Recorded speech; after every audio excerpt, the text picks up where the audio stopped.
director and I work in the UK with a wonderful company called Riff Raff, and hopefully some of them are here to yes, they're here to heckle me, that's great.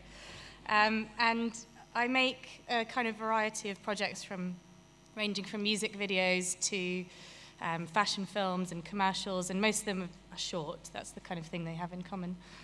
So the thing that I wanted to talk about tonight is one particular project called, for a wonderful charity called Coppafeel, and I was asked to collaborate with a creator called Lucy Aston at Fold 7, and the brief was to make a cinema advert for the charity to raise awareness for breast cancer. And their main message was about early detection and that it was an issue that affected everyone. So it was something that was quite a big challenge to think, well, how do you speak to everyone? You know, it's men, women of all ages that you've got to kind of reach out to. And on such a serious matter as well. So that was definitely tricky. So I'm going to show you the film first because I think it will all make more sense if we do it that way around.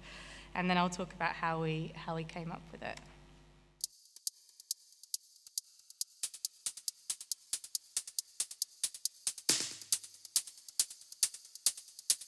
Play. Point, poke, pat. Pull, pluck, pause, touch. Fiddle, twiddle, jiggle, juggle. Touch. Stroke, scrub, rub. Feel, hold, tickle, tackle, touch. Cup, bounce, knead, squish, squash, squeeze, smush, push, press, text, tap, touch.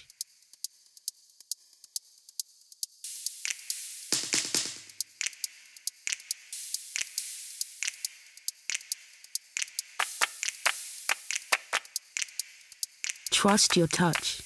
Coppafeel. For free reminders, text boobs to 70300. So that was the ad, and now I can tell you a bit about how we came up with it. So the brief was to trust your touch, which was something about making people feel comfortable with their own bodies, and amazingly that's something that not many of us feel. So it was about trusting your hands to check if there's any lumps or abnormalities or discharges or things that you should feel kind of comfortable understanding, and also about thinking about how amazing your sense of touch is. So visually, I started to kind of think about what hands do and what those actions look like in close-up, almost kind of from the hands point of view. And one of my key influences was a film by Godfrey Reggio, which was called The Visitors, and got me thinking about how hands move and the amazing kind of complexity of the movement. When you really look at them close up like that, they're kind of almost like aliens. And this was one of the things that kind of drove the aesthetic and the kind of idea for the film. Because really, for this, the brief was pretty open, apart from that we had to raise this awareness about it.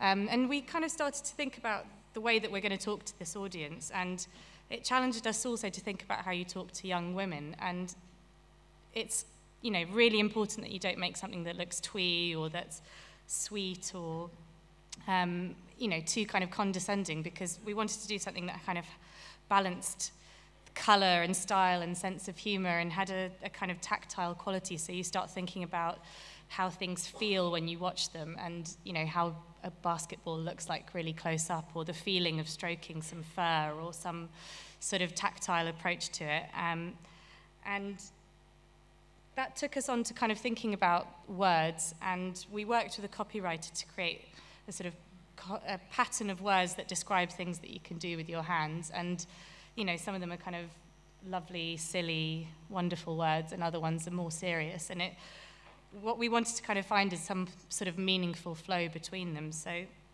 telling some kind of story and also thinking about rhyme. So what we wanted to avoid was having a great big shopping list of words that described things. So it was more about kind of working to a beat. So now I can show you one of the early tests. So you can hear me in a moment doing some really dodgy rapping to some reference images. And play, point, poke, pat, pull, pluck, pause, touch, fiddle, twiddle, jiggle, juggle, touch, bounce, feel. So this was kind of the template for it in the end. It was rub, tickle, tackle, a very touch. simple, let me just turn that down. It was quite a simple test, but actually it gave us the chance to start taking it apart and thinking, actually, how long are these shots? You need to be able to understand these actions really quickly, because some of them are so fast. Every day. Make sure touching your... And so then we decided to do some more testing, and again, these kind of get more and more embarrassing as we go along, so I'm very happy to show them. Play, point, poke, pat, pull, pluck, pause, I mean, touch. It's a pretty good pause, Fiddle, I twiddle, think, when you look at it. And so with all the kind of testing out of the way, we started to think, well, we need to get on with casting. And the casting was incredible. I mean, it was actually chaotic because we had a variety of amazing celebrities. We had people from Love Island. We had the Boobettes, who are the Coppafeel's incredible gang of women who support them. But we also needed to cast some cats. And this was probably a new experience for me in terms of the way that you describe a cat. That Orlando got the job because he was apparently going to be very expressive, and Hudson was very confident, which I thought, yeah, what I want is a really confident cat. That's definitely what we want. But actually, these are some of the outtakes, and most of the time they're just sort of chewing things and looking crazy. And here's Hudson. He spent most of the time doing that. We had about 2 seconds of usable footage, which is luckily all we needed because he was just chewing. So that was Hudson's great debut. Seriously, that's pretty much what he did. So, yeah. And then it also kind of got into the world of the props. So we had something like 34 or 36 shots to do, and that's a lot of shots and a lot of props and a lot of chaos when you think about it. It all kind of seems quite innocent until you have to get all these things together. So it was kind of looking in minute detail, looking at kind of the right radio and the right dough and, testing dough. We're like, yeah, it looks like dough, it's going to be fine. And some of them were donuts that needed to have the right amount of jam in them so that when you squeeze them, the jam comes out. And, there's a lot of fun, but also just, I can't kind of stress enough the amount of chaos that was going on when we were testing all of these things. But there was also a kind of Jellygate incident, which we had, one of the key props was this jelly, and it was going to be kind of boob-shaped, and we worked with some amazing people, professionals, who had cast this jelly mold that was a breast, and it was going to be pink, and it was going to be a whole thing that was going to be in the advert, and we tested the jelly. I mean, this is slow-motion jelly, which I thought was pretty exciting and mesmerizing. We're like, yeah, that's good, that's a good jelly. And then we came to the shoot thinking, yeah, we've nailed the jelly, it's going to be fine. And not only is it tiny, but that is the level of wobble. And we thought, that's not going to work. That is just not enough wobble. And then somebody went out and fashioned this one, and that was just scary. It was like a really frightening monster jelly. And the thing that worked, amazingly enough, was some jellies from a pot, which right at the end of the shoot, just when they were about to kind of pull the lights, we were like, no, put the jelly on the plate, put those jellies on the plate. And you can see it's apparently the height that gives you that successful wobble. So that was the kind of Jellygate solved, but with a lot of things going wrong. And then it kind of comes to the post-production section, which actually for me is one of the most creative parts of the job. And I love to work with sound design in the edit, and that can kind of bring another level of chaos. When you don't just have the thing that you plan to do, you start to kind of take things apart again and experiment and do something kind of that is quite unusual. And because of this rhyming that we'd invented, we were kind of started to be forced into this very complex structure, and also we had to find someone to do the VO, both me and Lucy, the creative, we became obsessed with speech to Belle doing the voiceover. And she said no quite a lot of times, and and eventually said yes, just probably to shut us up. But it changed everything because she kind of understood how to do the voiceover properly and how to give it a kind of pace and a rhythm that really kind of brought it to life. And the edit was kind of wrangled into shape with a lot of like test music, and it definitely went through a kind of messy phase. And part of that was also commissioning the music, because we'd created this really complicated structure with this rhyming. We had to do all of our own music, and that's actually me doing some percussion. So we had kind of gone through music libraries, and we tried to commission stuff with composers, and it just wasn't really easy as putting some music onto the edit. So the sound designer also admitted that he was a drummer, and I was like, you're going to do it. You're the one that's going to do this.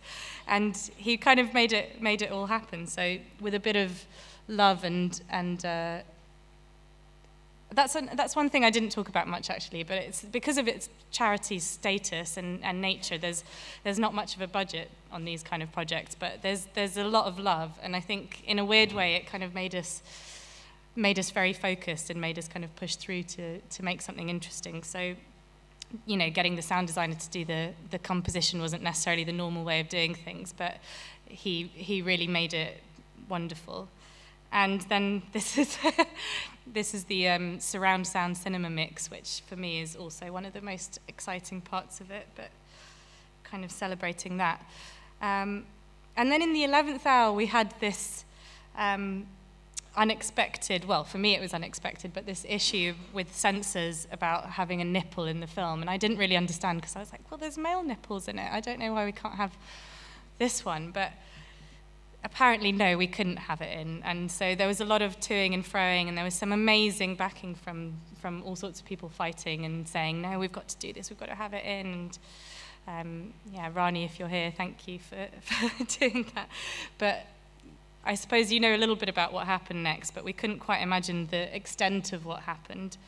And we started to kind of get this trickle of news. So the advert was meant to be just for the cinema, but they got wind of it on very early morning GMTV, and they decided to show the ad there. And it soon became the first ever nipple on daytime TV, which is such a unusual thing to happen in this day and age, but it did. And actually, it was #1 on the news that day, beating Trump trying to blow Iran. Thank you.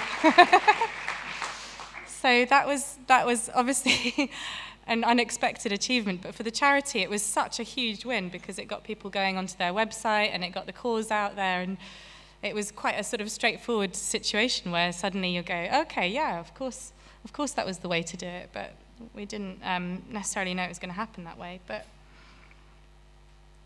and then that brings me, in the meantime, while I was doing this very chaotic film, I was also making an art film, which I'm not going to go into in any great detail, but the lovely guys at It's Nice That also featured it, so if you want to watch it, you can watch it on there.